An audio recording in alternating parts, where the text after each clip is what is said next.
ॐ विश्वं दर्पणदृश्यमाननगरी तुल्यं निजान्तर्गतं पश्यन्नात्मनि मायया बहिर्वोद्भूतं यथा निद्रया यः साक्षात् कुरुते प्रबोधसमये स्वात्मानमेवाद्वयं तस्मै श्रीगुरुमूर्तये नमः इदं श्रीदक्षिणामूर्तये बीजस्यान्तरिवाङ्कुरो जगदिदं प्राङ्निर्विकल्पं पुनः मायाकल्पितदेशकालकलना वैचित्रचित्रीकृतं मायावीव विजृम्भयत्यपि महायोगी वयस्वेच्छया तस्मै श्रीगुरुमूर्तये नमः इदं श्रीदक्षिणामूर्तये तस्मै श्रीगुरुमूर्तये नमः इदं श्रीदक्षिणामूर्तये ॐ सहना भवतु सहनौ भुनक्तु सह वीर्यङ्करवावहै तेजस्विनावधीतमस्तु मा विद्विषावहै ॐ शान्तिः शान्तिः शान्तिः सदाशिवसमारम्भां शङ्कराचार्यमध्यमाम् अस्मदाचार्यपर्यन्तां वन्दे गुरुपरम्पराम् ॐ पार्थाय प्रतिबोधितां भगवता नारायणेन स्वयं व्यासेन ग्रथितां पुराणमुनिना मध्ये महाभारतम् अद्वैतामृतवर्षिणीं भगवतीम् अष्टादशाध्यायिनीम् अम्ब त्वामनुसन्दधामि भगवद्गीते भवद्वेषिणीम् यं ब्रह्मा वरुणेन्द्ररुद्रमरुतः स्तुन्वन्ति दिव्यैस्तवैः वेदैः साङ्गपदक्रमोपनिषदैः गायन्ति यं सामगाः ध्यानावस्थिततन्गतेन मनसा पश्यन्ति यं योगिनः यस्यान्तं न विदुःसुरासुरगणाः देवाय तस्मै नमः देवाय तस्मै એટલે બીજા અધ્યાયનો આપણે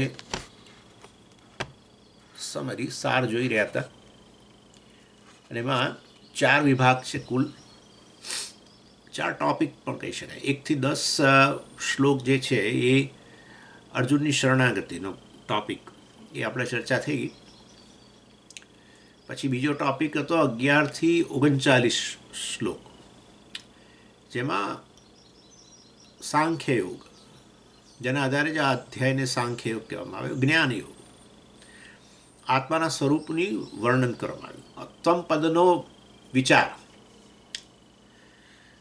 ત્વમ પદનો અર્થ જે છે વિશ્લેષણ કર્યું ભગવાને કહ્યું ત્વમનો અર્થ ત્વમ એટલે અહમ ત્વમ એટલે તું પણ એટલે આપણે કહેવું પડે અહમ એ અહમ જે છે એનું વાસ્તવિક સ્વરૂપ છે અહમનો સાચો અર્થ અહમનો સાચો જે આપણે મનમાં અર્થ ચાલો એ આપણે જે લઈએ છીએ એના કરતાં ભિન્ન છે અહમનો સાચો અર્થ છે એક અહમ એવો છે જે ક્યાંય જતો જ નથી ને આવતોય નથી જે હંમેશા છે જ સત સ્વરૂપ છે અને જે છે તે ચૈતન્ય છે ચિત્ત સ્વરૂપ છે ચૈતન્ય તમે વાસ્તવમાં ચૈતન્ય છો ક્યાંય જતાય નથી આવતાય નથી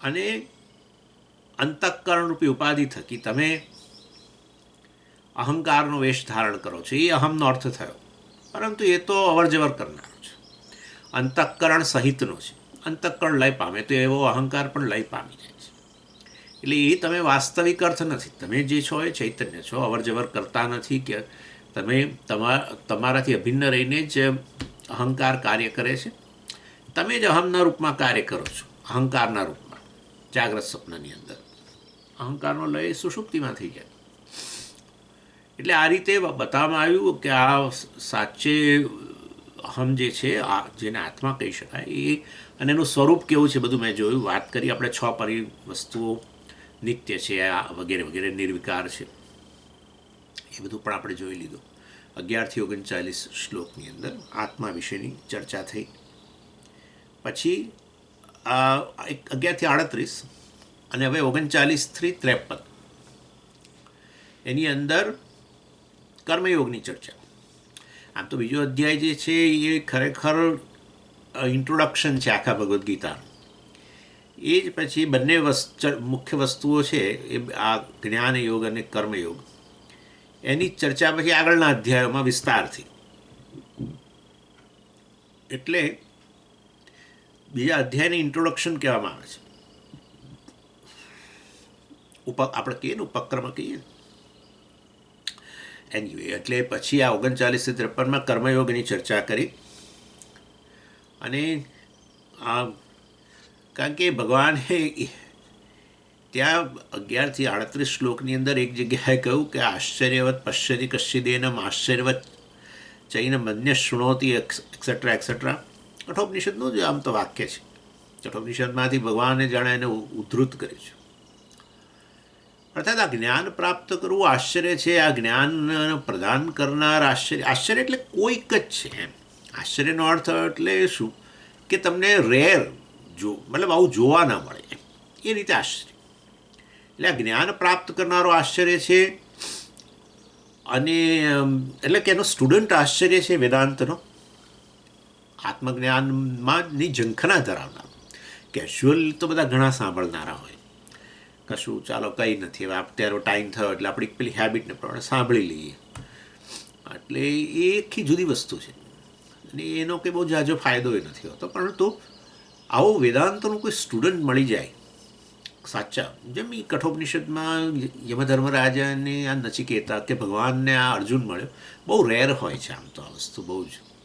એટલે દુનિયામાં બીજા બધા વિષયોની અંદર અનેક હોય છે, પણ વેદાંતનું ગ્રુપ હંમેશા બહુ જ નાનું હોય છે, બહુ જ અતિશય નાનું.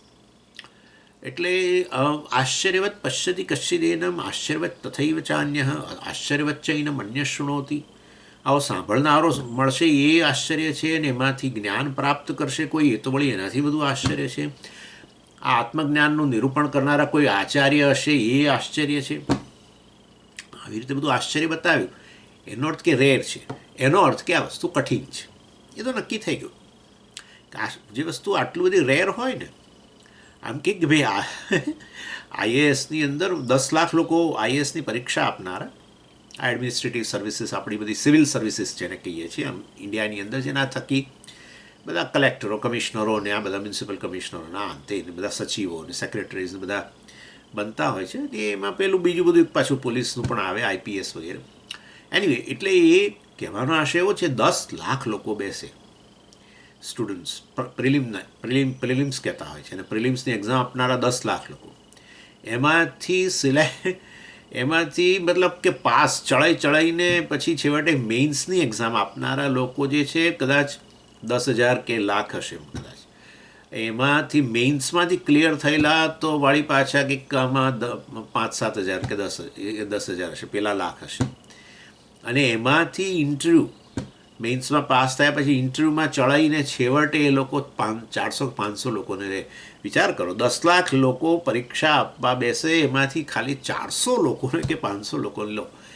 આ એટલે જે લોકો આઈએસ થાય એટલે ભાઈ એ તો કેટલું બધું રેર થઈ ગયું ને એમ. આઈએસ થવું રેર કેમ? કારણ કે કઠિન છે સ્વામીજી, એટલે બસ તો એવું જ છે. એટલે આ જ્ઞાન પ્રાપ્ત કરવું કઠિન તો છે. આમ સરળ લાગે છે પણ આમ કઠિન છે. કઠિન એટલે સરળ એ રીતે કે અહમ એટલે હું જે સતત સ્ફુરી રહ્યો છું એ જે ચૈતન્ય છે, એનાથી અન્ય અહમની અંદર તમે જે અર્થ મૂક્યા કરો છો એને બાદ કરતા રહો. હું શરીર ના, શરીર હું નહીં, હું મન ના, હું મન હું નહીં, બસ જે અવશેષ રહી ગયો એ જ ચૈતન્ય છે. એટલે વાસ્તવની અંદર અવશેષ એટલે ખરેખર એક નાનું વસ્તુ નહીં, પરંતુ એક અધ્યારોપ થયેલો છે મન વગેરેને કારણે. ઉપરથી તમે મર્યાદિત લાગો છો. આ મન બુદ્ધિ વગેરેનો સમાવેશ ન કરો શરીરનો તો તમે મહાન જ છો. એટલે આમ જુઓ તો બહુ સરળ લાગે છે, પરંતુ એ જ્ઞાન પ્રાપ્ત કરવું કઠિન તો છે. અર્થાત એનું અધિકારિત્વ વગેરે હોવું જોઈએ. અને એ અધિકારિત્વ માટે ભગવાને પછી હવે ચર્ચા શરૂ કરી. એટલે આપણે આ મતલબ કે ભગવાનનો કહેવાનો આશય એવો છે કે આ મેં તને 11-38 શ્લોકમાં જે કહ્યું એ સમજવું અઘરું જણાતું હોય વગેરે, તો પછી એના માટે જ્ઞાન પ્રાપ્તિને થોડી ગૌણ ગણીને જ્ઞાન યોગ્યતાની પ્રાપ્તિને મહત્ત્વ આપવું જોઈએ. જ્ઞાન પ્રાપ્તિને થોડી ગૌણ બનાવીને જ્ઞાનની યોગ્યતાની પ્રાપ્તિને વધારે મહત્ત્વ આપવું જોઈએ એમ. એના માટે કર્મયોગ જીવનમાં. અને કર્મ તો તમે કરતા જ મનુષ્ય તરીકે જે કરો છો સતત કર્મ જ કરો છો, તો કે છે એને જ સાધન બનાવી દે, કશું વિશેષ કરવું નથી. બે જ વસ્તુ છે આમ તો, જ્ઞાન અને કર્મ. એટલે હવે જ્ઞાન ન પ્રાપ્ત થતું હોય તો પછી હવે આ કર્મ જે છે એને સાધન બનાય, જેના દ્વારા કર્મનો ઉપયોગ. કર્મ તો કરીએ જ છે, આ વસ્તુમાં આવ્યા એ પહેલાં પણ આપણે કર્મ તો કરતા જ રહીએ છીએ, પરંતુ કર્મની પાછળ અમુક એનું વલણ બદલી નાખ, કર્મ કરવા પાછળનું વલણ, તો તું આ જ્ઞાનનો અધિકારી બની જઈશ. જો કર્મ પાછળનું તારું વલણ, એટીટ્યૂડ નહીં બદલાય તો તું સંસારી રહીશ. આ તને આ જ્ઞાન વગેરે નહીં થાય, અથવા સંસારી રહીશ. બીજું એનો અર્થ એવો થયો. એટલે એ ચર્ચા ભગવાને શરૂ કરી 39 થી 53ની અંદર. અને કર્મયોગ એટલે શું? તો કે યોગ્ય કર્મ અથવા તો કર્મ પાછળનું યોગ્ય વલણ, એને કર્મયોગ કહેવાય. પ્રોપર એક્શન, પ્રોપર એટીટ્યૂડ, બસ. યોગ્ય કર્મ કરવા, કર્મ કરવાની સ્વતંત્રતા છે ને? હા, છે. બસ. તો પછી ભગવાન કહે છે કે અમુક કર્મોને પ્રાધાન્ય, અમુક કર્મને નહીં. કેમ? કારણ કે આપણે આ જ્ઞાન પ્રાપ્ત કરવું છે, માટે યોગ્ય કર્મ કરવા અને કર્મ પાછળનું વલણ બદલી નાખવું. હવે યોગ્ય કર્મ એટલે શું? હવે સમજી શકીએ તો સારા કર્મ એને યોગ્ય કર્મ કહેવાય, સાત્વિક કર્મને યોગ્ય કર્મ કહેવાય. એટલે સાત્વિક કર્મ વગેરે કરવા જોઈએ, જે કર્મયોગને અનુરૂપ છે.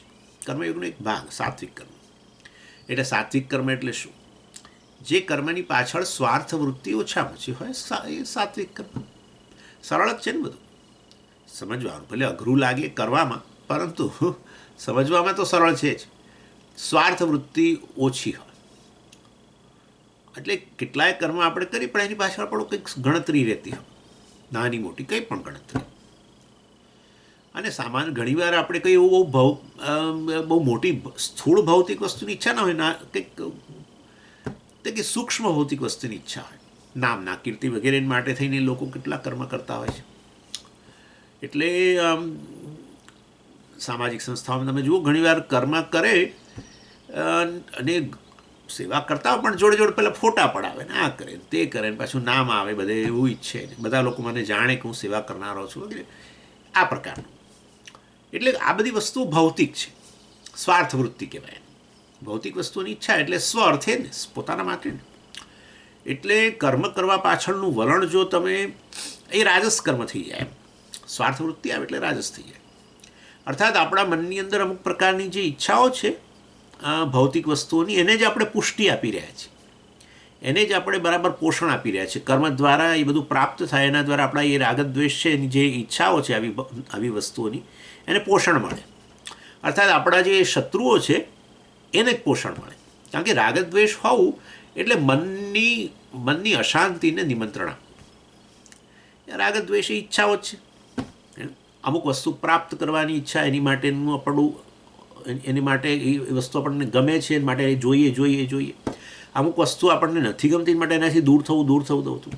એટલે આ રાગદ્વેષ છે ને, એ મનને બહુ ચંચળ રાખે, અત્યંત અશાંત રાખે, બહિર્મુખ રાખે, તાણ ઉત્પન્ન થાય. અને બધા શત્રુ બીજા પણ આવે પછી એને કામ કહેવાય. રાગદ્વેષને જો કામ કહો તો એ રાગદ્વેષની પૂર્તિ ન થાય એના માટે જે પણ જવાબદાર બન્યું, વસ્તુ, વ્યક્તિ, કંઈ પણ, એના પ્રત્યે ક્રોધ પણ આવે. અને પછી એ બીજું લોભ, આપણા રાગદ્વેષ પૂરા થાય એમ લોભ વૃત્તિ ઉત્પન્ન થાય વધારે. કામ જેમ આપણો પૂરો થતો જાય ને, એમ એ કામ લોભને આમંત્રણ આપતો જાય. ન પૂરો થાય તો એ ક્રોધને આમંત્રણ આપે, એવું છે. એટલે આ રીતે કામ, એટલે આ બધું બધા શત્રુઓ આવી ગયા. પછી ઈર્ષા આવે નેચરલી. આપણે જે વસ્તુની ઈચ્છા હોય, વસ્તુ ઓલરેડી બીજાને મળી ગઈ હોય, આપણે હજુ તો એના માટે સંઘર્ષ કરતા હોઈએ, એમાં બીજાએ મેળવી લીધું, તો આપણને વ્યક્તિ માટે ઈર્ષા જન્મે. આપણને દાખલા તરીકે નામના જોઈતી હોય અને એ નામના કોઈક બીજાને મળી ગઈ, હા, આવી રીતે સેવા કરવાથી કોઈ બીજી સંસ્થામાં સેવા કરતાં એને નામના મળી ગઈ. જો આપણે આ સંસ્થામાં સેવા કરી છે, આપણને એટલી નામના નથી મળી, તો આપણને પેલા માટે થોડી ઈર્ષા જન્મે છે. ક્યારેક એક જ સંસ્થામાં બે વ્યક્તિઓ વચ્ચે હું આ સેવાના સંદર્ભમાં એટલે બોલું છું કારણ કે સાત્વિક કર્મની વાત કરી રહ્યા છે ને એટલે ક્યારેક ક્યારેક એક જ સંસ્થામાં સેવા કરતાં કરતાં બે વ્યક્તિ હોય તો એમની વચ્ચે હોડ ઉત્પન્ન થાય. આવું બધું મને માત્સર્ય કહેવાય, હરીફાઈ. હું પહેલાં નીકળી જાઉં, એનાથી આગળ નીકળી જાઉં વગેરે વગેરે. એટલે કહેવાનો આશય છે કે આપણે હાથે કરીને દુઃખ ઉત્પન્ન કરતા હોઈએ છીએ. આપણું પોતાનું જ કર્મ પાછળનું વલણ આપણને દુઃખી કરે છે. ભગવાન કહે છે જો આ જ્ઞાનના અધિકારી બનવું હોય તો મનને તારે આવું શાંત તો કરવું પડશે. મનમાંથી હું તો કહું છું આ જ્ઞાન પ્રાપ્ત ન કરવું હોય તો આપણે આ બધું આ વસ્તુ કઈ દિવસે આપણને ઉપયોગી બને. લોભ અને ઈર્ષા ને બધું કેટલું અંદર આપણે સળગતા રહીએ છીએ આ બધી વસ્તુને કારણે. આમ આપણે કહીએ કે કશું આપણને નથી, પરંતુ ખરેખર આ વસ્તુ મનુષ્યના મનને બાળ્યા કરતું હોય છે. એટલે જ કામને અગ્નિ કહો, ક્રોધને અગ્નિ કહો, ઈર્ષા અગ્નિ, આ બધા અગ્નિ છે. બીજાઓને બાળે. આપણે ઈર્ષાની જાણકારી સામે જેના પ્રત્યે ઈર્ષા છે એને થાય એટલે એને બળતરા થાય, પણ એ પહેલાં આપણને તો બાળે છે. એટલે આ બધામાંથી મુક્ત આ બધું કોના માટે શક્ય છે? ખરેખર આ બધું સાત્વિક કર્મ ને બધું જેના જીવનમાં જગત ધ્યેય નથી એના માટે જ છે. જેના જીવનમાં આત્મા ધ્યેય છે એને માટે આ બધી વસ્તુઓ નકામી છે.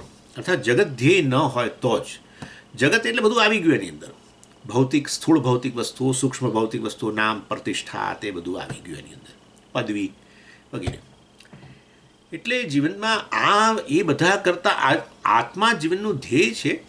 પેલી બધી વસ્તુ પાછળ જે હું ઈચ્છું છું એ નથી ઈચ્છતો. આ બધી વસ્તુ બહુ જોઈએ મનની અંદર તો જ આ બધું શક્ય બને. આ સાત્વિક કર્મની તો શક્ય નથી. નિસ્વાર્થ ભાવે કર્મ કરવું એ બહુ અઘરી વસ્તુ છે. સાત્વિક કર્મથી સત્વની વૃદ્ધિ થાય, આટલું સિમ્પલ છે. સત્વની વૃદ્ધિ અર્થાત શાંતિ, સત્વની વૃદ્ધિ એટલે પ્રસન્નતા વગેરે. એટલે આપણા મનમાં પ્રસન્નતા ન રહેતી હોય, અશાંતિ વગેરે રહેતી હોય તો માનું કે રાગદ્વેષ હજુ પડેલા છે. અથવા રાગદ્વેષ પડેલા તો છે પરંતુ એ લોકો જતા નથી કારણ કે એમને બહુ પોષણ મળી રહ્યું છે. એમ પોષણ કઈ રીતે મળે છે? મારા સ્વાર્થ દ્વારા. સ્વાર્થ એટલે મારા પોતાના રાગદ્વેષ પૂરા કરવા, અર્થ એટલે મારું પોતાનું પ્રયોજન, મારા પોતાના રાગદ્વેષને પોષણ આપવું. પોષણ કેવી રીતે મળે? બસ કર્મ કરો, એનાથી જે તે કર્મફળ, ઈચ્છિત કર્મફળ મેળવું તો એ મારા રાગને પોષણ મળે છે. હું કર્મ કરું એનાથી મને જેના પ્રત્યે દ્વેષ વગેરે, જે વસ્તુ પ્રત્યે દ્વેષ છે, વ્યક્તિ પ્રત્યે દ્વેષ છે, એનાથી હું દૂર જતો જાઉં તો મારા દ્વેષને પોષણ મળ્યું.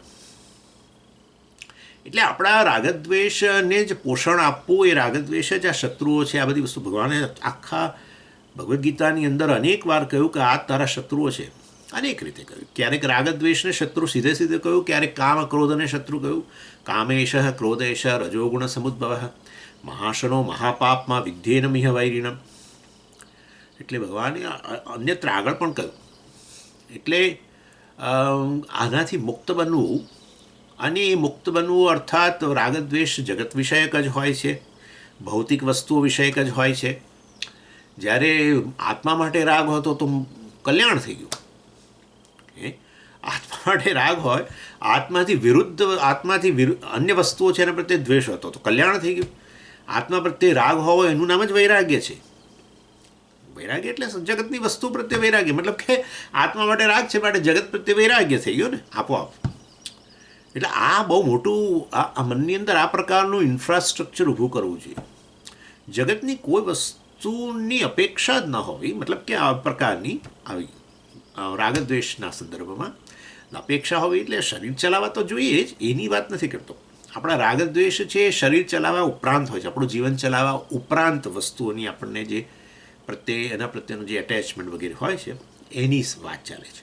એટલે એની એટલે સાત્વિક કર્મ એટલે જેમાં સ્વાર્થ વૃત્તિ નથી, નિસ્વાર્થ ભાવે થાય. એનો અર્થ સ્વાર્થ વૃત્તિને આપણે પોષણ નથી આપતા, રાગદ્વેષને પોષણ નથી આપતા, રજોગુણને પોષણ નથી આપતા. એટલે કે અને તમોગુણની તો વાત જ નથી કારણ કે કર્મ કરી રહ્યા છીએ એટલે તમોગુણ તો અહીંયાની વાત થતી જ નથી. એક્ટિવ છીએ. અને રજોગુણને પ્રાધાન્ય નથી આપતા, તમોગુણ પણ નથી કારણ કે કર્મ કરીએ છીએ, એક્ટિવ છીએ. તો પછી સત્વને આપોઆપ પ્રિડોમિનન્સ આવે છે. કર્મ પાછળનું વલણ ક્યાં તો સ્વાર્થવાળું હોય છે, ક્યાં નિસ્વાર્થ હોય છે. જો નિસ્વાર્થ હોય તો એ કર્મ આપોઆપ જ સાત્વિક બની જતા હોય છે, રાગદ્વેષને પોષણ નથી મળતું. અને રીતે ચિત્તની શુદ્ધિ થતી હોય છે અને એ રીતે તમે અધિકારી બનતા હો છો જ્ઞાન માટેના. અર્થાત અંતઃકરણ, કેટલાક લોકો પૂછતા હોય છે કે આ જ્ઞાનના અધિકારીમાં વળી આ ક્યાંથી આવી? અરે આપણું જ્યાં જે જ્ઞાન પ્રાપ્ત કરવાનું છે એ અંતઃકરણ જ્ઞાન પ્રાપ્ત કરવા માટે શાંત વગેરે તો હોવું જ જોઈએ, ડિસ્ટર્બન્સ તો ન જ જોઈએ.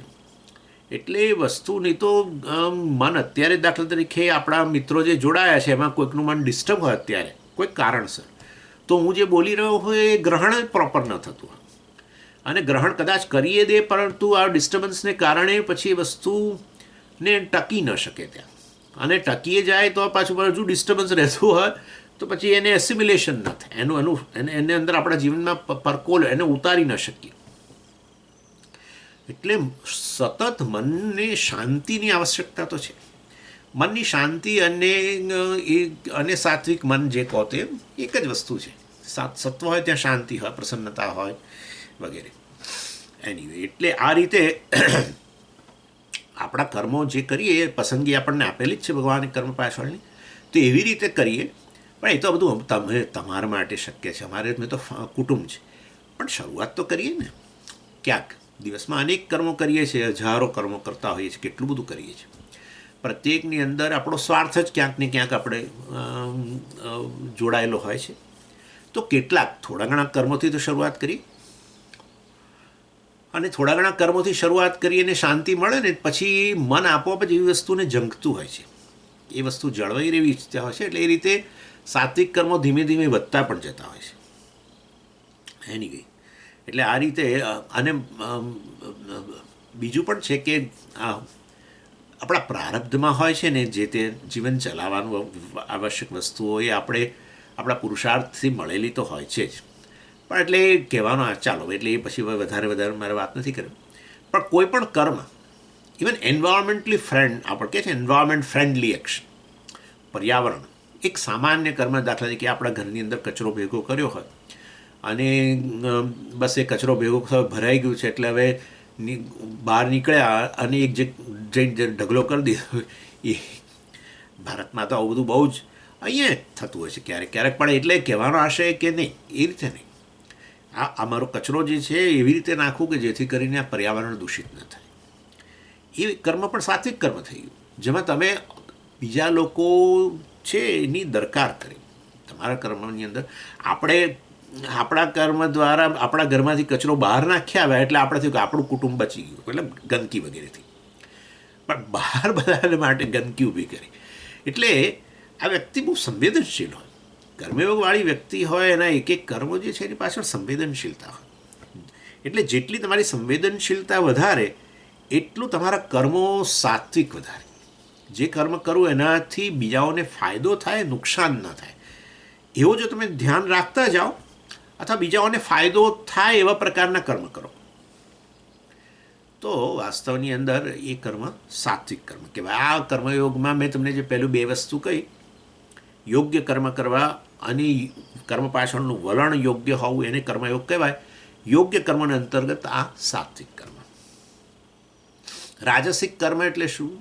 બસ હવે તમે સમજી જ ગયા છો કે સ્વાર્થ પ્રેરિત જે કર્મ કરું એમાં હું મારા માટે અથવા મારા કુટુંબ માટે કરું, બીજાઓની દરકાર નહીં.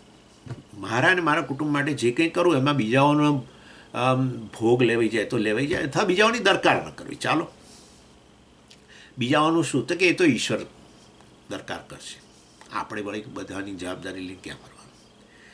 એટલે કોઈક ભૂખ્યો છે તો ભૂખ્યો છે, અને એમાં એટલે આ કહેવાનો આશય એ એના પ્રારબ્ધને કારણે ભૂખ્યો છે. એક જણે મને કહ્યું, આ તો બહુ ચોંકાવનારી વસ્તુ છે. એક જણે મને કહ્યું, સ્વામીજી આ તમે જે કહો છો ને આ બધું સેવા ને આ બધું અન્ય લોકોને મદદ કરવી ને આ બધું, એ તો ખરેખર કોને મદદ કરો તમે? એટલે જેની જે તકલીફમાં છે એને તમે મદદ કરવાની વાત કરો છો, એ નિસ્વાર્થ કર્મ થયું ને? હા થયું ને, કેમ નહીં? એના ફાયદા માટે કરીએ તો. પરંતુ કે એ વ્યક્તિ કેમ કેમ સફર થાય છે, કેમ એને મુશ્કેલી કેમ છે? ભાઈ એના કોઈ કર્મોને કારણે થતો હશે. તો એ કર્મો તો એણે કર્યા બરાબર છે, પરંતુ એ કર્મનું ફળ આવું આવે એ તો નહોતો ઈચ્છતો ને. નહોતો જ ઈચ્છતો ને. તો એ કર્મનું ફળ કોણે આપ્યું એને આવું? એ તો ભગવાને આપ્યું. તો ભગવાન જ ઈચ્છે છે કે એ પ્રમાણે સફર થાય ને. તો તમે શું કરો? એ ભગવાનના કામની અંદર દખલગીરી કરો છો એની સેવા વગેરે કરીને. તમે સમજ્યા? એની સેવા કરો અર્થાત એને તમે મદદરૂપ થાઓ, એટલે ભગવાને જે એના કર્મની એને સજા આપી એમાં તમે દખલગીરી કરો છો. એટલે આ તો ખરેખર સાત્વિક કર્મો વગેરે તો વાસ્તવની અંદર ભગવાનના કામમાં દખલગીરી છે. કારણ કે જેને જે પ્રકારનું મળ્યું છે એ એના કર્મને અનુરૂપ મળ્યું છે. માટે વિચાર કરો તમે કેવા પ્રકારની બુદ્ધિ. મેં કહ્યું એના ખરાબ કર્મોને લીધે એને આવું થયું તો આપણે શું લેસન શીખવાનું એ આપણે જોવાનું ને. શું લેસન શીખવાનું કે સારા કર્મો કરીએ તો આ બધી આવી પ્રકારની પરિસ્થિતિમાંથી બચીએ. મેં એને સાદો કર્મયોગની વાત ન કરી, પરંતુ આવી રીતે કરી. અર્થાત સામાન્ય નિયમ આપણા ધ્યાનમાં આવવો જોઈએ કે ખરાબ કર્મ હોય તો વગેરે એનું ફળ આવું જ હોય છે. તો પછી પોઝિટિવલી સારા કર્મો કરવા જોઈએ. તો એને મદદરૂપ થવું એ તમારા ફાયદામાં છે કે એના ફાયદામાં છે? એનીવે, એટલે આ પ્રકારે આટલી હદે લોકો વિચારે છે કે કોઈને મદદ કરવી એ ખરેખર વાસ્તવમાં એ ઈશ્વર જેને જે પ્રકારે કર્મને આધારે જે પરિસ્થિતિઓ આપી છે એમાં આપણે દખલગીરી કરીએ છીએ. એની એ પરિસ્થિતિને બદલવાનો, ખરાબ પરિસ્થિતિને બદલવાની મદદરૂપ થવું એ ઈશ્વરના કામમાં દખલગીરી છે. બોલો. એનીવે, ચાલો. એટલે આ રાજસિક કર્મ એટલે સ્વાર્થ પ્રેરિત કર્મો જે છે એ. અને ત્રીજું તામસ કર્મ તો તમે સમજી જ ગયા છો. આપણે આપણા પોતાના સ્વાર્થ માટે કે આપણા કુટુંબના સ્વાર્થ માટે કરીએ, પરંતુ અન્યને ઈજા ન પહોંચાડીએ, અન્યને માટે નુકસાનકારક ન બને તો રાજસ. પણ અન્યને નુકસાન થાય તો નુકસાન થાય, પરંતુ મારો સ્વાર્થ પૂરો થાય. અન્યના ભોગે આપણે જે તે કર્મ કરીને કશું મેળવીએ, અન્યના ભોગે, તો વાસ્તવની અંદર એ તામસ કર્મ થઈ ગયું. ઘણીવાર આ તો એક એક્ઝામ્પલ તમને આપું છું કે ઘરની અંદર પણ બની શકે એવું કે કંઈક વસ્તુ બનાવવામાં આવી હોય, જમવા વગેરે બનાવતા હોવ, અને ઘણીવાર વ્યક્તિ બધાને ભાવતી વસ્તુ હોય સમજો, પરંતુ એક વ્યક્તિ પહેલાં બેસી જાય જમવા અને પાછો મેજર શેર એમાંથી મોટાભાગનો ઓહિયા કરી જાય તો એનો અર્થ શું થયો? કે એનું કર્મ કેવું કહેવાય? એટલે પોતે પોતાના સ્વાર્થ માટે એ વસ્તુનો ઉપભોગ કર્યો, પણ અન્યના ભોગે કર્યો ને. અન્યને તો પછી વંચિત રહેવું પડે ને એનાથી, અથવા ઓછો મળે ભાગ. એટલે આ રીતે વાસ્તવની અંદર અને તામસ કર્મ કહેવાય કે જ્યારે તમે તમારો સ્વાર્થ પૂરો કરવામાં અન્યને હાનિ, અન્યની હિંસા કરો, અન્યને ઈજા કરો, અન્યને નુકસાન કરો, તો એ તામસ કર્મ છે. એનીવે, એટલે કર્મયોગ એટલે શું? પહેલો સાત્વિક કર્મ. બસ જીવનમાં જે કરીએ એ એવી રીતે કરીએ કે મને જ નહીં, અન્યને પણ મદદરૂપ થાય. અન્યને મદદરૂપ થાય અને મને એકલાને મદદરૂપ થાય એવી જો પસંદગી હોય તો અન્યને મદદરૂપ થાય એ વસ્તુને પહેલી પસંદગી આપવી. અને તમને મદદરૂપ થશે જ, કેમ કે તમે કર્મ તમે જ કરો છો, એ તમને મદદરૂપ થવાનું જ છે. ઘણી બધી રીતે અદૃષ્ટ પણ મળે, પુણ્ય પણ મળે, કારણ કે તમે કરતા છો જ, એટલે પુણ્ય તો ખરું જ. દ્રષ્ટફળ પણ મળે, કારણ કે તમે જોજો કોઈ પણ નિસ્વાર્થ પ્રવૃત્તિ કરીએ છીએ ત્યારે મનમાં આનંદ તો આવે જ છે, કારણ કે રાગદ્વેષની નિવૃત્તિ થઈ જતી, રાગદ્વેષનું પોષણ નથી થતું. એટલે કોઈ પણ સારું કામ, એ ખાલી સામાન્ય મદદ કરતા હોય છે, કોઈને રસ્તો બતાવવા જેવું કે કંઈ પણ, તો સામાન્ય કોઈકને લિફ્ટ આપી આપણે ક્યાંક, અથવા આપણે કશું ઘરમાં બનાવ્યું અને આપણે પડોશીને એ ભલે ના આપતા હોય આપણને, પણ આપણે એમ થયું કે ભાઈ આપણે વસ્તુ બનાવી છે ને આપણા પડોશી છે, ચાલો એમને આપીએ. અથવા કોઈ કંઈ ઘરે આવ્યું, ઘણીવાર ઘરે કોઈક આવે ને આપણે સારી વસ્તુ બનાવી તો ના આપીએ, આપણે આપણા માટે રાખો, પછી આ બધું વેચાઈ જશે એમ. આ તો એક્ઝામ્પલ આપું છું, પણ ના, આ વસ્તુ સારી બનાવી છે, આવી છે વ્યક્તિ, તો જરૂર એને આપો. એટલે આવી વૃત્તિ હંમેશા, અને આ તમે આનંદ જ થતો હોય છે, કંઈ પણ નિસ્વાર્થ પ્રવૃત્તિની અંદર આનંદ થતો હોય છે, કારણ કે આ જગતનો ભાગ છો ને તમે. સમગ્ર જગત આ રીતે જ આનંદમાં છે. બધા જ પોતાની પાસે જે છે એને વહેંચે જ છે. સૂર્ય પોતાની પાસે જે વહેંચે છે, સૂર્યના પ્રકાશના લાખો ફાયદા છે. વિટામિન ડીથી માંડીને ક્લોરોફિલ બનવું ને આ તે, પછી ખોરાક બનાવે છે, આ બધી વનસ્પતિઓને બધાના માટે ખોરાક બનાવે છે આ સૂર્યપ્રકાશની મદદથી. એ સૂર્ય કેટલું, કે નદીઓ હોય કે સમુદ્ર હોય, વૃક્ષો હોય, કેટલું મબલખ આપ્યા કરે છે. એક બીજ, એક ફળનું એક નાનું બીજ રોપ્યું, એમાંથી વૃક્ષ તૈયાર થયું ને એની અંદર હવે એ હજારો ફળ આવતા હોય છે. એટલે આ છે ને જગત આ પ્રકારનું જ છે, અને એમાં કોઈએ પોતાના સંકલ્પથી આવું નથી બનેલું. મનુષ્યને માટે વસ્તુ જુદી છે, પણ બાકી બધા સંકલ્પથી આવી રીતે નથી બનેલા. સૃષ્ટિ આ પ્રકારની જ છે, ઈશ્વર આ પ્રકારનો જ છે, કારણ કે મટીરિયલ કોઝ જગતનું ઉપાદાન છે, માટે પ્રત્યેક વસ્તુ એ જ છે. માટે ઈશ્વર સતત આ પ્રકારે યજ્ઞ જ કરી રહ્યો છે, આહુતિઓ જ આપી રહ્યો છે, વહેંચી જ રહ્યો છે. તમે પણ જગતના ભાગ છો, એટલે તમે પણ જ્યારે આ પ્રકારનું કરો ત્યારે આખા જગત સાથે સંવાદિતતામાં આવી જાઓ છો. હા, જ્યારે સ્વાર્થ વૃત્તિ કરો ત્યારે જગત સાથે વિસંવાદિતતા આવે છે, અને કારણે દુઃખ થાય છે. એટલે જગત જે પ્રકારનું જે છે, સામાન્ય જગતની જે પ્રકારની નિસ્વાર્થતા છે, એના જગતના નિસ્વાર્થને કારણે તો આપણું જીવન ચાલી રહ્યું છે. બહુ સરળ છે આ તો. સૂર્યનો પ્રકાશ કાલથી નક્કી કરે કે ભાઈ હું જરૂર બધાને આપીશ, પરંતુ એનું રોજનું આટલું બિલ થશે. જો આવું નક્કી કરે તો મુશ્કેલી થઈ જાય. વૃષ્ટિ, ઇન્દ્ર દેવતા નક્કી કરે કે ભાઈ વૃષ્ટિ જરૂર પાણી આપીશ તમને, પરંતુ રોજનું કંઈક અથવા મહિને ચાલો બિલ તમારે આટલું આપવું પડશે. વાયુ નક્કી કરે કે તમને હું રોજ જે ઓક્સિજન આપીશ, પરંતુ આટલું બિલ તમારે ભરવું પડશે. કશું જ નહીં, સતત ઉપલબ્ધ. એટલે જ ઘણીવાર દરકાર નથી લેવાતી.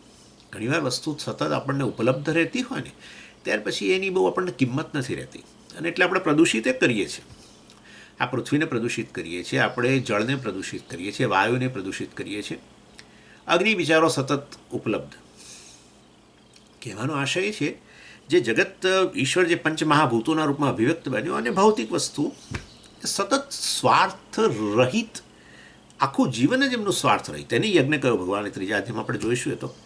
એટલે એનો આશય એવો છે કે એવી પ્રકારની યજ્ઞની ભાવના, આહુતિની ભાવના, સમર્પણની ભાવના જો આપણામાં આવે, નિસ્વાર્થતા આવે, તો આપણને આનંદ થવાનો જ છે, એમાં શંકા જ નથી. અને આનંદ થાય છે, બધાનો પોતાનો અનુભવ પણ છે. એટલે આ રીતે પહેલું સાત્વિક કર્મ કરવા યોગની અંતર્ગત. અને એટલે કે જે કંઈ તમારા ભાગે, અને સાત્વિક કર્તાની વાતે ભગવાન 18મા અધ્યાયમાં કરી, એ તમને યાદ કરાવો ખાલી. મુક્ત સંગો નહમવાદી ધૃત્યુત્સાહ સમન્વિત સિદ્ધ્યો નિર્વિકાર કર્તા સાત્વિક ઉચ્યતે. એટલે ભગવાને કહ્યું મુક્ત અસંગ અહમવાદી. અહમવાદી નહીં. અહમવાદી એટલે શું? આવા સારા કર્મો કરે ને પછી એક બીજો અહંકારનું આ બીજું પાસું છે. અત્યારે ચર્ચા હું નહીં કરું. અહંકારનું એક પાસું છે સ્વાર્થ. પછી ધીરે ધીરે નિસ્વાર્થ પ્રવૃત્તિ શરૂ કરે એટલે પાછો એને જુદો અહંકાર. હું તો બહુ સારા કામ કરું છું, તો બધાની સતત સેવા જ કરતો રહું છું, મેં મારું જીવન અનામાં જ સમર્પિત કર્યું છે, આમ તેમ કરીને પાછો બીજો. એટલે પણ ન અહમવાદી ભગવાન કહે છે. એટલે આ સતત આ પ્રકારે કેવું, એટલે એનો અર્થ કે એ રાજસ કરતા છે. એને અપેક્ષા છે ને કે લોકો મને સારો એક સારી વ્યક્તિ તરીકે જુએ, સેવા કરનાર સેવક તરીકે જુએ, એ અપેક્ષા. એ હું કહેતો હતો કે આ છે ને આનો રજોગુણ કહેવાય. એટલે આપણે શું ઈચ્છીએ છીએ સારું કરીને, એ બહુ મહત્ત્વની વસ્તુ છે. સારું કરીને છેવટે અધિકારી પ્રાપ્ત કરીને મોક્ષ ઈચ્છીએ છીએ, કે સારું કરીને આપણે કંઈ નામના કીર્તિ ઈચ્છીએ છીએ? એની એટલે ભગવાને આજ તો પેલા વાલી વધમાં બતાવ્યું. ચાલો એની વાત કરીશ જ ક્યારેક તમને. અહંકાર જ હોય છે. એ અહંકાર એક નહીં તો બીજી રીતે પાછો આવી જતો હોય છે.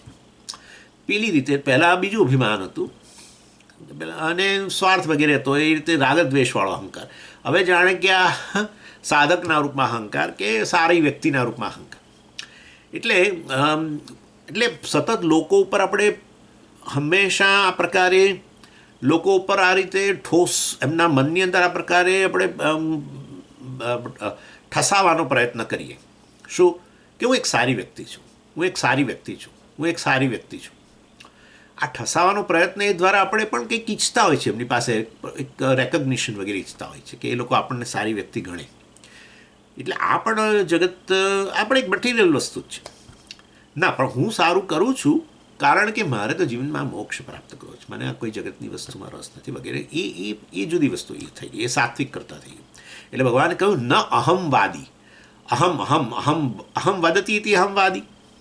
અહમ અહમ અહમ, હું સારો છું, હું આ કરું છું, બધા માટે પેલું કરું છું વગેરે નહીં. ધૃતિ ઉત્સાહ સમન્વિત. અને જ્યારે કર્મ કરે ત્યારે ધૈર્ય, કરેજ અને ઉત્સાહ સહિત કરે છે.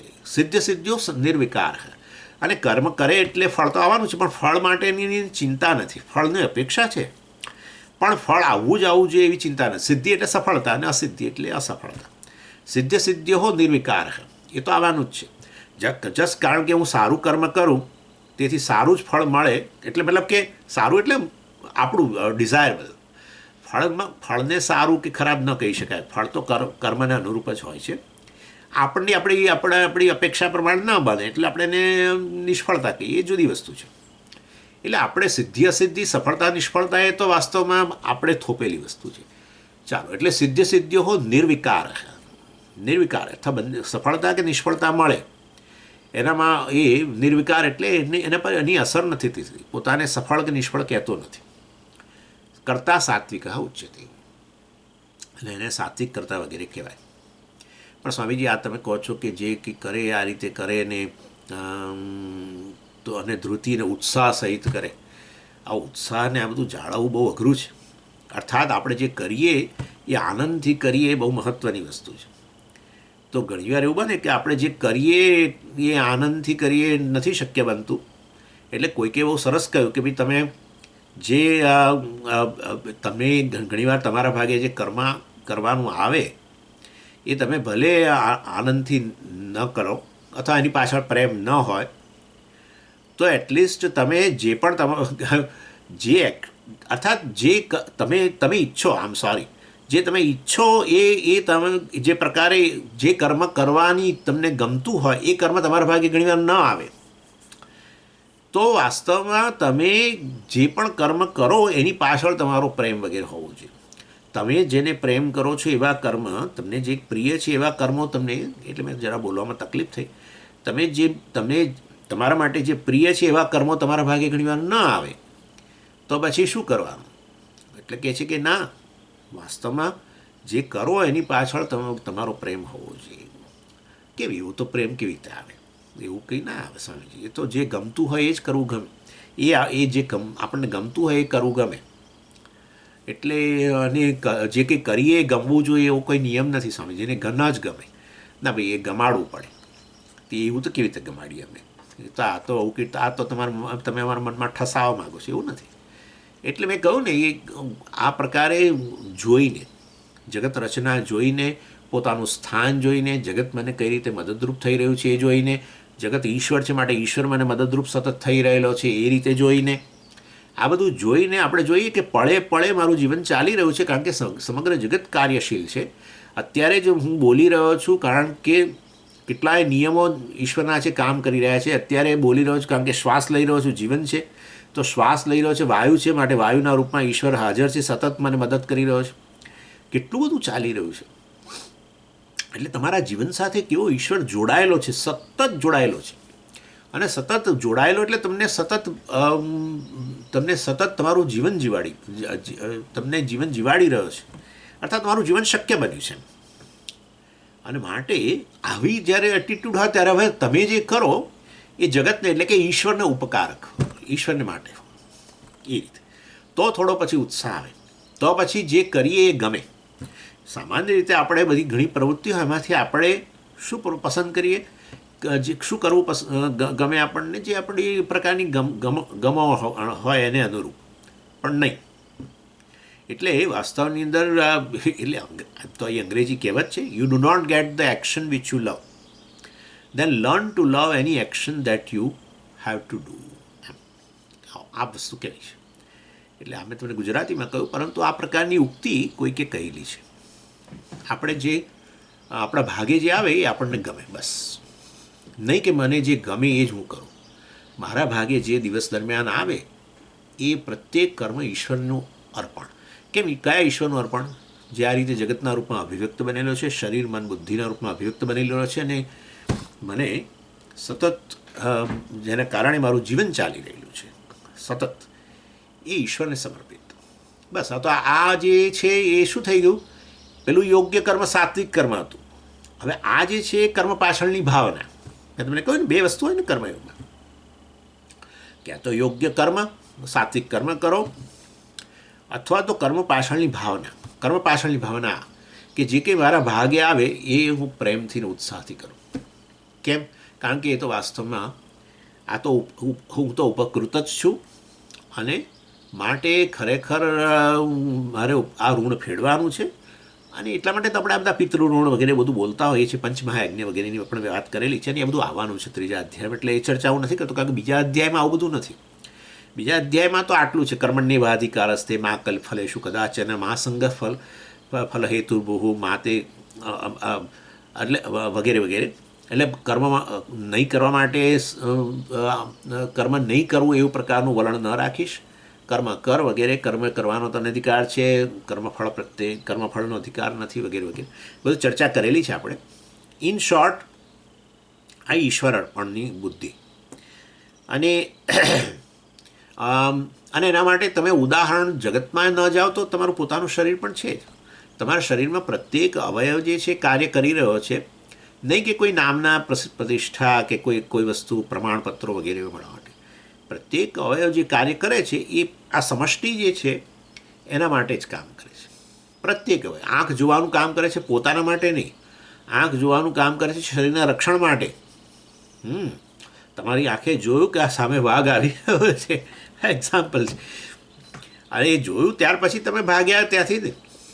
એટલે અથવા આંખ જોઈ રહ્યો છે કે સામેથી પથ્થર આવી રહ્યો છે, હા, તો તરત આપણે પછી હાથ જુઓ, હાથ પછી પાછું પોતાનું કામ કરે. એટલે બધા છેવટે આ સમષ્ટિ શરીરના રક્ષણ માટે. આંખે પથ્થર જોયો, હાથે રોક્યો, અને પથ્થર નજીક આવી રહ્યો તો કદાચ પગ પણ કામ કરે, પગથી તમે પાછા દોડી જાઓ વગેરે બધા. એટલે બધા અવયવો જે તે કામ કરે છે એ છેવટે એક આ સમષ્ટિ માટે જ કામ કરે છે, સમષ્ટિના રક્ષણ માટે. તમે જે ખોરાક લો છો એ ખોરાક અંદર ગયા પછી, ખોરાક લીધો ત્યાંથી જ શરૂ થાય કામ. હાથે પેલો કોળિયો ઉચક્યો, બરાબર ને, અને મોંમાં ગયો, મોંએ કામ શરૂ કર્યું. કોઈ પોતાના માટે નહીં, સ્વાર્થ નહીં. એણે કેવી રીતે ખબર પડે સ્વામીજી સ્વાર્થ નહીં? એ મોં બધું જે ચાવ્યું, મોંએ કામ કર્યું બધું ચાવવાનું. હવે ચાવેલું ફૂડ છે એમાંથી મોંને પણ પોષણ મળવાનું છે. તો પછી વાસ્તવની અંદર એ ઈચ્છે ને કે થોડું ઘણું હું રાખી મૂકું, બાકીનું આગળ જવા દો પેટ તરફ. આવું ન કરે, પૂરેપૂરું જવા દે પેટ તરફ, પૂરેપૂરું. આટલું બધું કામ કર્યું દાંતે ને મોંએ, મતલબ તો એવું નહીં કે ના હું થોડું ઘણું તો રાખું જ ને મારા માટે. હવે ના, એ પેટ તરફ. પેટ એ કામ કરે, પેટ તો બિચારું કેટલું કરે. ઘણીવાર તો આપણે એટલું આપણને ભાવ્યું હોય તો આપણે જેટલું જમતા હોય એના કરતાં થોડું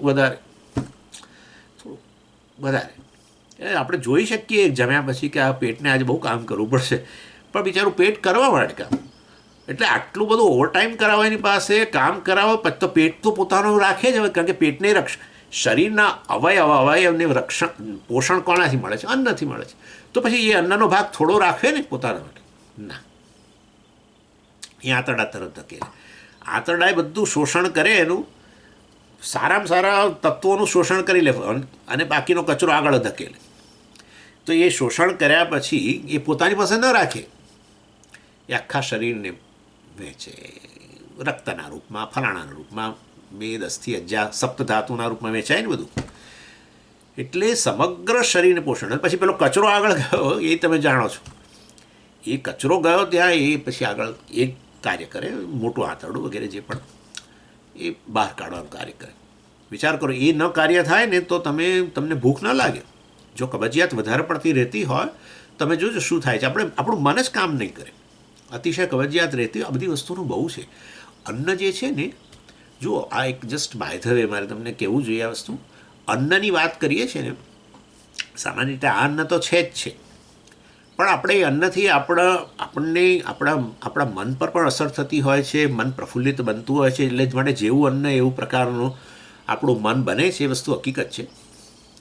એટલે અમુક પ્રકારનો ખોરાક તમે ખાઓ તો તમે મનમાં ડલનેસ પણ આવે છે. તમે જાણો જ છો, વધારે ખોરાક લો તો પણ ડલનેસ આવે, ખોરાક અતિશય વાસી વગેરે હોય તો પણ ડલનેસ આવે. પછી આ બધું ફાસ્ટ ફૂડ વગેરે ખાઓ તો પણ મન તમારું ડલ બની જતું હોય છે, અથવા અશાંત બની જતું હોય છે. ચાલો ડલ નહીં તો અશાંત બનતું હોય છે. એટલે હકીકત છે, એ છે. 3 પ્રકારના અન્ન ભગવાન પોતે જ કહે છે, એટલે વસ્તુ છે. ચાલો, એ તો પહેલું આપણું આ પૃથ્વી તત્વ, એટલે અન્ન, પૃથ્વી, કારણ કે સોલિડ ફૂડ એ બધું પૃથ્વીમાંથી આવે છે. પછી જળ પણ એવું છે, જળ પણ અન્ન. પંચવાયુ પંચમહાભૂતો જ અન્ન છે ખરેખર. અને એ પંચમહાભૂતરૂપી અન્નથી આપણા મનની સ્થિતિ એ પ્રકારની બને છે, હકીકત છે. જળ તમે જુઓ તો જળ પણ તમે જાણો છો કે જળ તમે જે ગ્રહણ કરો એ સારું ન હોય તો અસર તરત જ શરીર પર થાય અને શરીર પર અસર થાય તો મનને અસર થાય. એટલે જળ પણ અન્ન છે. પછી અગ્નિ, અગ્નિ પણ અન્ન છે. અગ્નિ એટલે સૂર્યપ્રકાશ. સૂર્યપ્રકાશ અન્ન છે, અન્ન જ છે. જે દિવસે તડકો ન નીકળે એ દિવસે જોજો આપણા મનની અસર, મન પર અસર જોજો એની. હવે પછી હમણાં થોડા વખત પૂરો થશે ને આ ઉનાળો, એટલે પેલો વાદળો આવશે જૂન મહિના પછી, અને પછી વાદળો 15 દિવસ સુધી રહે, તમને તડકો જ નહીં દેખાય. અહીંયા અમેરિકામાં તો લોકો બિચારા તડકો નીકળે એટલે હેવ એ ગુડ ડે કરી મોટે મોટેથી બોલે. એટલે સૂર્યપ્રકાશ પણ તમે જુઓ કેવી રીતે મેં કહું કે જે પ્રકારનું અન્ન લો એનાથી મન પણ પ્રફુલ્લિત બને. સૂર્યપ્રકાશ, અગ્નિ એટલે અહીંયા સૂર્યપ્રકાશ ગણો. અગ્નિ જે છે, અને પેલું પણ ખરું, પણ હવે એની ચર્ચાઓ અત્યારે વૈશ્વાનર વગેરેની નથી કરતો. શરીર આપણા આપણા હોજરીમાં રહેલો અગ્નિ છે, એ પણ એની હાજરી એ ન હોય અથવા મંદ બની ગયો હોય તો એની અસર શરીર પર થાય, એની અસર મન પર થાય છે, બધું થાય છે, હકીકત જ છે.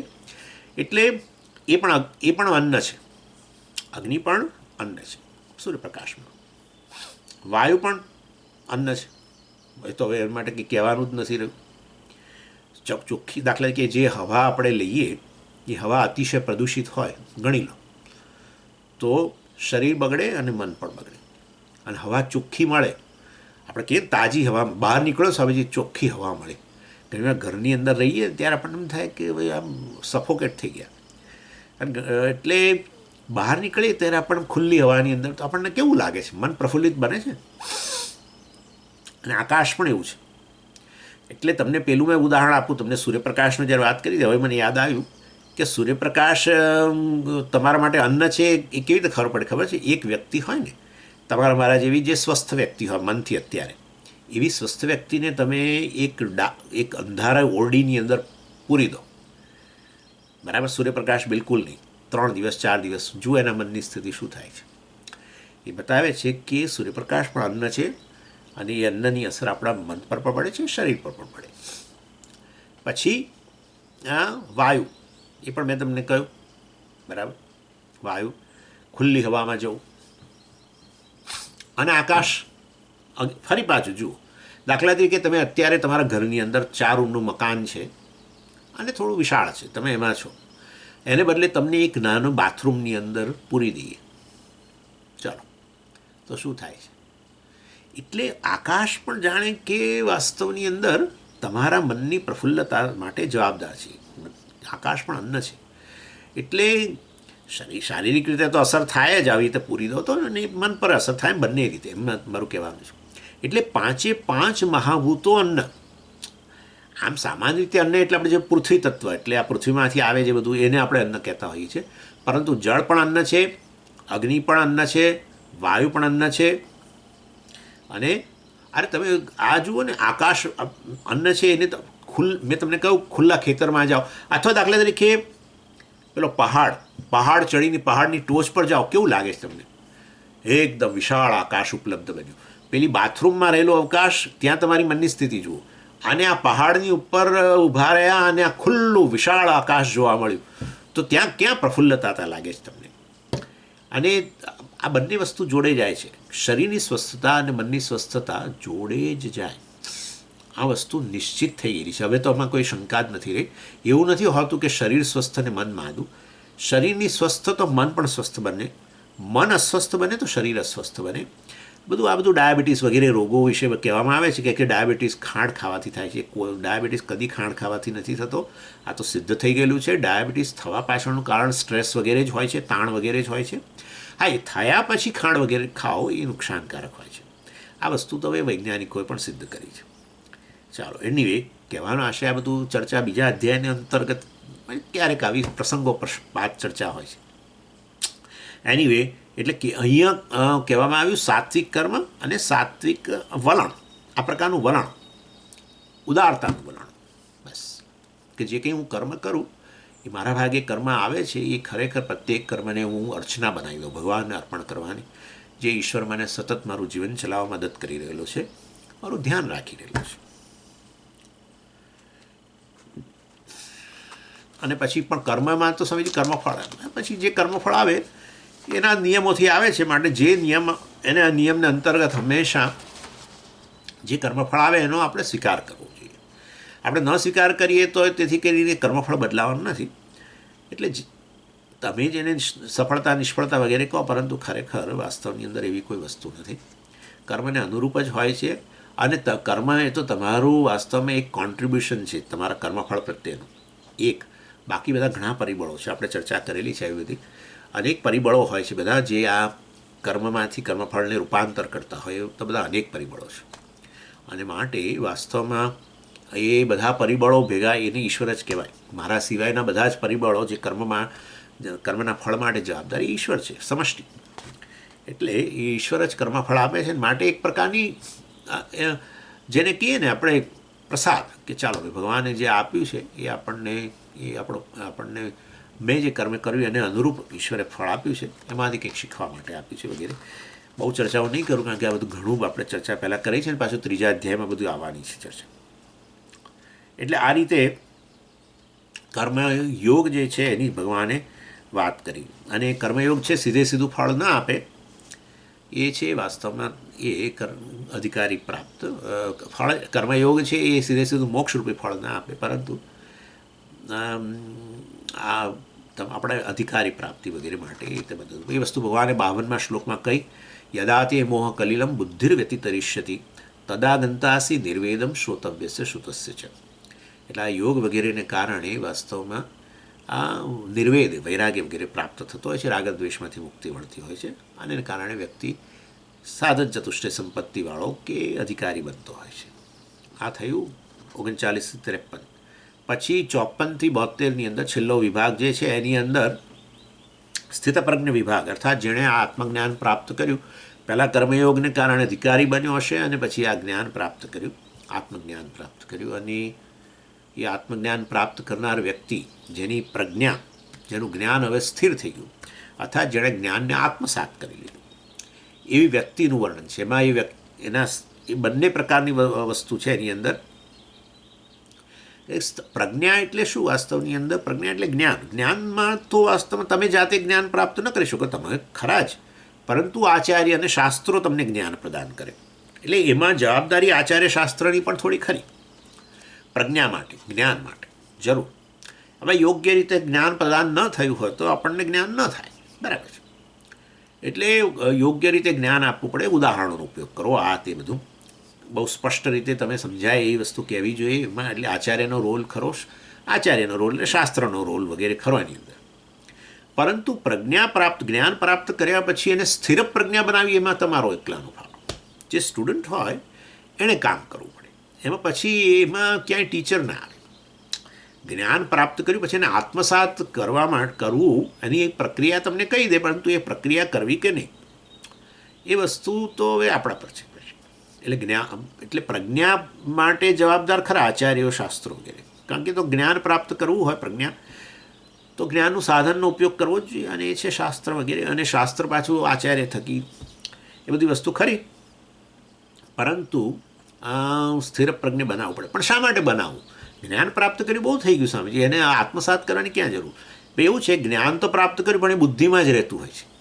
એટલે એક બાજુ બુદ્ધિમાં જ્ઞાન હોય ને બીજી બાજુ આપણા અંતઃકરણ મનની અંદર આ બધા કામ, ક્રોધ ને બધું ચાલુ હોય. ક્રોધ એ જ તો લોકો આપણને કહેતા હોય છે કે તમે આટલું બધું ભણો છો ને પછી તમારામાં આટલો ક્રોધ છે, તમે આટલું બધું ભણો છો ને તમારામાં જો આવો લોભ છે ને, તમે આટલું બધું ભણો છો ને તમારામાં આટલી બધી ઈર્ષા છે ને, આવું બધું બોલે છે ને લોકો, આપણને કહેતા હોય છે ઘણી વાર. એટલે એનો અર્થ એવો થયો કે કંઈક ખૂટે તો છે જ, આપણા પક્ષે કંઈક કરવાની જરૂર કરી નથી. એટલે જ્ઞાન તો પ્રાપ્ત થયું પણ આત્મસાત નથી થયું, એવું થઈ ગયું. એ આત્મસાત કરવું એટલે પ્રજ્ઞાને સ્થિર કરી, એટલે આત્મસાત સ્થિર કરી એટલે આમ બુદ્ધિમાં સ્થિર થઈ ગયું નહીં. પ્રજ્ઞા સ્થિર થઈ એટલે કે અત્યારે આપણે જ્યારે જે તે પરિસ્થિતિની અંદર એ પ્રજ્ઞા આપણને મદદરૂપ થઈ, જ્ઞાન મદદરૂપ થયું. ઇમોશનલ સ્ટ્રેન્થ કહેવાય.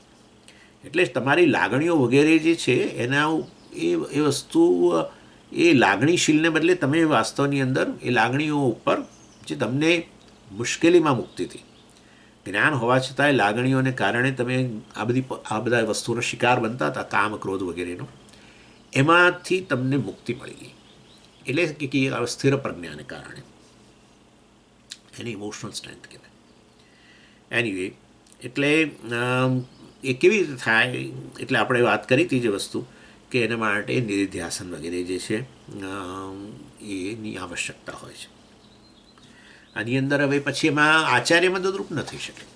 જ્ઞાન પ્રદાન કર્યું, જ્ઞાન પ્રદાન કર્યા પછી પણ હજુ દાખલા તરીકે ક્રોધ આવતો હોય કે ઈર્ષા રહેતી હોય કે હરીફાઈ કે કંઈ પણ લોભ વૃત્તિ રહેતી હોય, તો હવે એમાં આચાર્ય જવાબદાર ન રહે ને.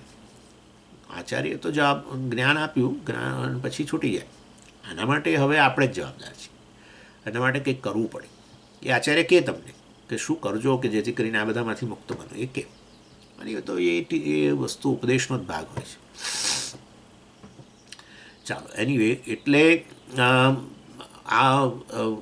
એ જે 3 વસ્તુઓ કરવી જોઈએ જેના કારણે તમારું જ્ઞાન સ્થિર થાય એ ચર્ચા છે એની અંદર, આટલા ભાગની અંદર. સ્થિતપ્રજ્ઞ લક્ષણ.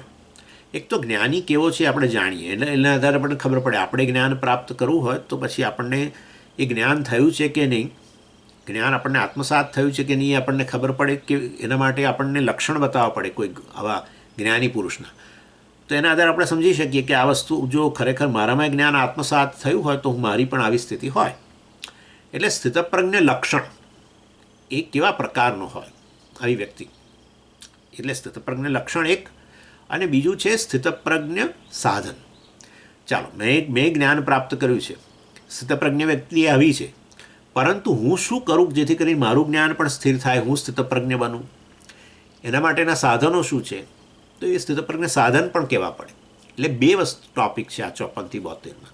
સ્થિતપ્રજ્ઞ લક્ષણ, સ્થિતપ્રજ્ઞ વ્યક્તિ કેવી હોય એ તો આપણને કહેવું જ પડે. એટલે આપણે પણ ત્યાં સુધી કામ કરતા રહીએ, સ્થિતપ્રજ્ઞ બનવા માટેના જે સાધનો છે એનું અનુષ્ઠાન કરીએ ક્યાં સુધી કે આપણે સ્થિતપ્રજ્ઞ બનીએ. પણ સ્થિતપ્રજ્ઞ બને વ્યક્તિ કેવો હોય તો એટલે કહેવું પડે.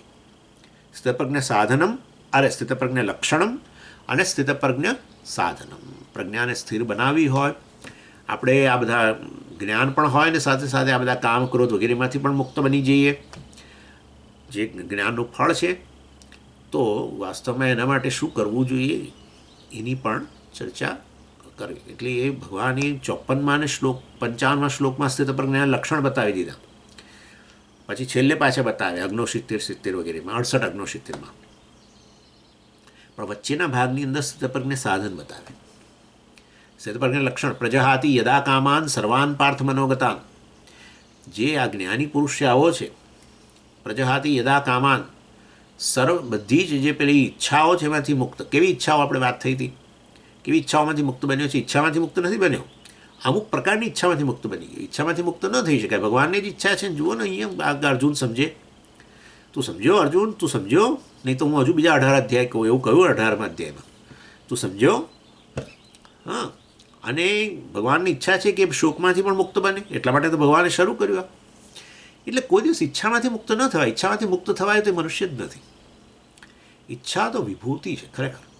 મનુષ્યનો બધો જ વિકાસ, ભૌતિક વિકાસ ગણો ને, એની પાછળ મૂળ વસ્તુ ઈચ્છા. ઈચ્છા ન હોય તો હું મારી દ્રષ્ટિએ જે પ્રકારની મનુષ્યમાં ઈચ્છા હોય છે એવી ઈચ્છાઓ જતી રહે તો એ મનુષ્ય જ નથી રહ્યો. પશુ જેવું થઈ ગયું. પશુમાં ઈચ્છા હોય છે પોતાનું જીવન ચલાવવાનું, પણ ચાલો એટલે ઈચ્છા વગરનું તો કેવી રીતનું? એ તો બિલકુલ આના જે આપણામાં ઈચ્છા નથી ને આનામાં ઈચ્છા નથી, આવા સ્તરે જતું રહેવાનું છે. ઈચ્છા તો હોય જ, પરંતુ ઈચ્છા બંધનરૂપ ના હોય. આ સ્થિતિ જો મુક્તિની હોય તો પછી ઈચ્છા મને બાંધે એવું ન બનવું જોઈએ. બસ ઈચ્છા જો હજુ મને બાંધે તો હું મુક્ત પુરુષ કેવી રીતે કહેવાઉં, સ્થિતપ્રજ્ઞ કેવી રીતે કહેવાઉં? કોઈ વસ્તુ તમને બાંધે તો તમે મુક્ત નથી જ. એ વસ્તુને અનુસરવું, ઈચ્છાની પૂર્તિ માટે હું સ્વતંત્ર રહું પણ ઈચ્છા મને દબાણ ન કરે તો બહુ મજાનું છે. તો ગમે ઈચ્છા કરો, ઈચ્છાની પૂર્તિ થાય જ. એ નહીં થાય ત્યાં સુધી હું અસ્વસ્થ બનીશ તો તમે બંધાઈ ગયેલા છો. એટલે એવી પ્રકારની ઈચ્છાઓ કે જે પૂરી થાય તો પણ ઠીક, ન થાય તો પણ મને કોઈ ફેર પડતો નથી. આવી મનની સ્થિતિને જ મુક્તિ કહેવાય. એટલે આ તો બહુ મહાન વિભૂતિ છે. ભગવાને 10મા અધ્યાયમાં કામને જ વિભૂતિ કહી પોતાની. એટલે કહ્યું ધર્મા વિરુદ્ધો ભૂતેષુ કામ અહમસ્મી. ભગવાને કહ્યું તું મને કામના રૂપમાં જાણ, ઈચ્છાના રૂપમાં જાણ. પ્રત્યેક મનુષ્યના હૃદયમાં એવી ઈચ્છા હું છું, પણ કેવી? ધર્મ અવિરુદ્ધ, ધર્મથી અવિરુદ્ધ. એટલે એનો અર્થ એવો થયો ધર્મથી અવિરુદ્ધ ઈચ્છા હોય તો પછી એનો અર્થ કે ઈચ્છા દબાણ નથી કરતી. ઈચ્છા દબાણ કરીને અધર્મ તરફ લઈ જાય. એટલે એ પછી એ તો જીવને દબાણ કરે તો એ જીવના અજ્ઞાનમાંથી ઉત્પન્ન થયેલી. આ નહીં કરું, આ નહીં મેળવું, આ નહીં થાય તો હું ઊણો રહીશ. એ નહીં થાય ત્યાં સુધી મારાથી રહેવાશે નહીં, એ વસ્તુ મળશે નહીં ત્યાં સુધી મારાથી રહેવાશે નહીં. તો એ જુદી વસ્તુ થઈ ગઈ. કોઈ ઈચ્છા તમને દબાણ ન કરે. તમે ધારો તો ઈચ્છા પૂરી કરો, ધારો તો ઈચ્છા ન પૂરી કરો. અને ધારો તો મતલબ કે તમે ઈચ્છા પૂરી થાય કે ન થાય તમને ફેર ન પડે તો ભાઈ મજા જ છે. એટલે એને પ્રજહાતિ યદા કામાન કહ્યું. યદા કામાન પ્રજહાતિ આવી પ્રકારની અને મુક્તપણે વિચરણ કરતો આ રીતે, મતલબ કે ઈચ્છા પૂરી કરવા માટે જેને દબાણ નથી. એટલે તે લક્ષણ બતાવ્યું. છેલ્લે ત્યાંય લક્ષણ બતાવ્યું પાછું 68માં 69માં શ્લોકમાં. આપૂર્યમાણમ અચલ પ્રતિષ્ઠમ સમુદ્રમાપ પ્રવિશંતિ તદ્વત કામા પ્રવિશંતિ સર્વે ન કામકામી વગેરે વગેરે. અર્થાત આ બધી અનેક પ્રકારના ઈચ્છાઓ વગેરે એના મનમાં પ્રવેશી રહી છે, અનેક વિષયો પ્રવેશી રહેલા છે, છતાં પણ એ સમુદ્ર સમાન છે. જેવી રીતે નદીઓ અનેક પ્રવેશી રહેલી હોય તો પણ સમુદ્ર પોતાની મર્યાદા ન ઓળંગે, અને નદીઓમાં પાણી ન આવે, વૃષ્ટિ વગેરે ન થાય, નદીઓ સુકાઈ જાય તોય સમુદ્રમાં ઓટ ના આવી જાય, એવી સ્થિતિ. આ મનુષ્ય આ જે છે જ્ઞાની એને એ અનેક જીવન એ તો વાસ્તવની અંદર જીવન મુક્ત છે ને, જીવન મુક્ત છે ત્યારે આ પ્રકારે અનેક વિષયો પ્રાપ્ત થાય ને પ્રારબ્ધને અનુરૂપ. અનેક ક્યાં તો અમે અનેક વિષયો જતા રહે પ્રારબ્ધને અનુરૂપ. આ બધી વસ્તુ ગમે તે આવે ને જાય, કે આ વિષયોની ઓટ આવે કે આ વિષયોની ભરતી આવે, આવતું જ હોય છે. કેટલાય જ્ઞાનીઓના જીવનમાં બધા જ જ્ઞાનીઓના જીવનમાં પ્રારબ્ધ તો છે જ ને ભાઈ. પ્રારબ્ધને અનુરૂપ આવતું હોય ને જતું હોય, અને ઈચ્છા હોય પૂરી થાય કે ન થાય. અર્થાત એને એટલે આ સમુદ્ર સમાન છે એવું ભગવાને ત્યાં કહ્યું. ચાલો એની એટલે આવી રીતે ઉદાહરણ બધા આપ્યા અને એ રીતે લક્ષણ બતાવ્યા સ્થિતપ્રજ્ઞનું. અને પછી સ્થિતપ્રજ્ઞ સાધનની વાત કરી. કેવી રીતે આવી રીતે પ્રજ્ઞા જે આપણા મનની અંદર જ્ઞાન છે એને કેવી રીતે આપણે સ્થિર કરવું જોઈએ, જેથી કરીને આ બધા ફાયદા જે જ્ઞાની પુરુષ મુક્તતાનો અનુભવ કરે છે એ મુક્તતાનો આપણે પણ અનુભવ કરીએ વગેરે એ ચર્ચા આપણે આવતી વખતે કરીશું. ઓમ પૂર્ણમદ પૂર્ણમિદમ પૂર્ણાત પૂર્ણમુદચ્યતે પૂર્ણસ્ય પૂર્ણમાદાય પૂર્ણમેવાવશિષ્યતે. ઓમ શાંતિ શાંતિ શાંતિ. હરિ ઓમ શ્રી ગુરુભ્યો નમઃ. હરિ ઓમ.